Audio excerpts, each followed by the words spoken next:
लगातार मांग हो रही है यमुना के शुद्धिकरण की, लंबे समय से बात करते हैं। उत्तराखंड के लोग कहते हैं हमने बेटी सुरक्षित रखी लेकिन ब्रजवासी अपनी बहू को सुरक्षित नहीं रखते। ऐसी बात तो ये है कि प्रदूषण तो नदियों में उत्तराखंड से ही आरंभ हो गया है, ऐसा नहीं है। वहाँ भी यमुना जी के तट पर बड़े बड़े होटल खुले हैं, गंगा जी के तट पर होटल खुले हैं और उनकी गंदगी वहीं से यमुना जी में गंगा जी में जा रही है। लेकिन वहाँ गंदगी कम है और जल का प्रवाह अधिक है और लंबी दूरी तय करके जल शुद्ध हो जाता है। बाकी सच्ची बात तो ये है कि गंगोत्री यमुनोत्री से लेकर प्रयाग तक और प्रयाग से लेकर गंगा सागर तक संपूर्ण गंगा यमुना को अविरल और निर्मल बनाने की महती आवश्यकता है। इस संबंध में संतों के द्वारा प्रयास किए जा रहे हैं। पूज्यपाद श्री रमेश बाबा जी के द्वारा बहुत बड़ा आंदोलन किया गया था, आप सबको ज्ञात है। ब्रजवासियों का, संतों का समर्पित भाव से इसमें पूर्ण सहयोग रहा, किंतु सरकारों के द्वारा, चाहे प्रांतीय सरकारें हों अथवा केंद्र सरकार हो, क्रियात्मक रूप से जो कार्य श्री यमुना जी के शुद्धिकरण के लिए, अविरलता और निर्मलता के लिए किया जाना चाहिए था, ईमानदारी की बात है कि वो अब तक नहीं हो पाया। केंद्र सरकार ने 175 किलोमीटर की लाइन राजस्थान के लिए यमुना से निकाली है, चूरू और झुंझुनू के लिए, तो क्या ब्रज के लिए वो नहीं निकाल सकते? ये तो मैंने स्वयं ये सुझाव प्रस्ताव में मैंने दिया, ये काम भी किया जा सकता है। इच्छा शक्ति हो तो सब कुछ किया जा सकता है। इच्छा शक्ति का अभाव है और बड़े दुख की, पीड़ा की बात है कि आज जब सब प्रकार की अनुकूलता केंद्र में और प्रदेश में हमें है और प्रदेशों में है, हरियाणा में भी भगवत कृपा से लगता है कि पुनः बीजेपी की सरकार बनेगी, तो अब हरियाणा, दिल्ली, उत्तर प्रदेश, दिल्ली में भी अनुकूल समय आएगा, केंद्र में तो है ही है।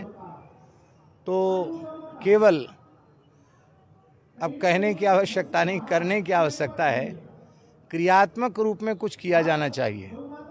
सबसे पहले तो जो गाद जम गई है 4-4, 5-5 मीटर की पन्नियों की, पॉलीथिनों की, उसको खोद करके उस कचरे को बाहर करके यमुना जी के जो प्राचीन स्रोत हैं उनको पुनः प्रकट करना चाहिए और यमुना जी के दोनों तटों को, चाहे उनमें कितने ही पुराने लोगों के आवास निवास बने हों, उनको विस्थापित करके और तटबंधों को कम से कम 2 किलोमीटर इधर और 2 किलोमीटर इधर तक सुंदर हरे भरे यमुना के तट प्रांत के रूप में, गोचर के रूप में विकसित करना चाहिए, जिससे देश की गायों के चरने की, घूमने की भी जो समस्या है उसका भी समाधान हो और यमुना जी का भी विशुद्धिकरण हो। महाराज जी, संतों की पीड़ा को संतों की सरकार ने सोच रही है, अगला कदम क्या होगा आपका? हमारा कदम तो जो वही होगा जो सब संत कहेंगे, वही हमारा कदम होगा।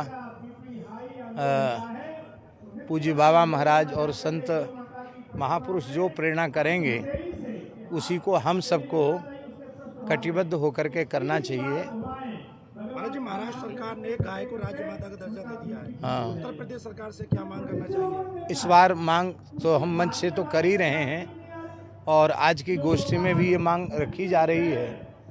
तो कम से कम भाजपा शासित जितने प्रदेश हैं, छत्तीसगढ़ है, मध्य प्रदेश है, हरियाणा है, जहाँ जहाँ बीजेपी शासित प्रदेश हैं उनमें तो कम से कम राज्य माता घोषित होनी ही चाहिए। प्रयागराज में कुंभ लग रहा है और इस बार संत आपत्ति कर रहे हैं कि शाही स्नान ना हो, राष्ट्रीय स्नान है। शाही स्नान ना हो, राष्ट्रीय स्नान हो। संतों ने राष्ट्रीय स्नान, शाही ऐसा शाही स्नान का नाम बदलने की मांग उठ रही है। राजसी स्नान। शाही स्नान था, उसका नाम परिवर्तन, मुगलकालीन नाम है, इसलिए उसको नाम बदलने की हो रही है। क्या कुछ कहेंगे? जैसा बड़े लोग फैसला करेंगे, हम लोग तो छोटे हैं, बड़े लोग जैसा कहेंगे उसमें हमारी सहमति है। तिरुपति मंदिर में जो एक घी के प्रसाद का मामला आया है, ऐसी दोबारा ना हो। ये केवल तिरुपति मंदिर की ही बात नहीं है, ईमानदारी की बात ये है कि अब हिंदू समाज को, सनातनी समाज को, वैष्णव समाज को यह निर्णय करना पड़ेगा, यह संकल्प करना पड़ेगा कि जिन भी तीर्थों में, मठ मंदिरों में, देवालयों में वेद लक्षणा भारतीय देसी गायों के दूध दही घृत का प्रामाणिक रूप से प्रसाद के रूप में उपयोग नहीं किया जाता है, उनके प्रसाद को हाथ जोड़कर नमस्कार कर लें, उनको ग्रहण ही न करें। क्योंकि एक बार हिंदू समाज पथभ्रष्ट, धर्मभ्रष्ट उस अखाद्य को पेट में पहुंचा करके हो चुका है, तो अब इसका प्रायश्चित यही है कि हम लोग, कोई बड़े से बड़ा मठ मंदिर हो, वहाँ के प्रसाद में यदि पूर्ण गोवर्ती प्रसाद की व्यवस्था नहीं है तो उस प्रसाद को हाथ जोड़कर हम सम्मान कर लें, उसको ग्रहण न करें।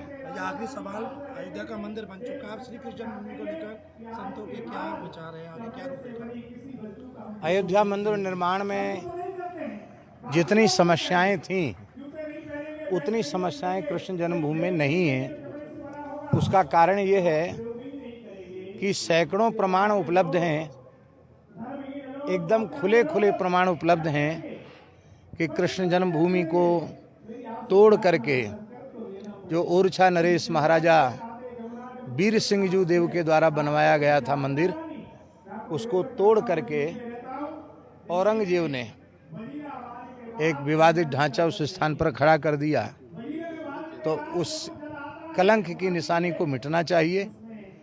और वीर मित्रोदय नामक ग्रंथ, उसमें इस घटना का विस्तार से वर्णन है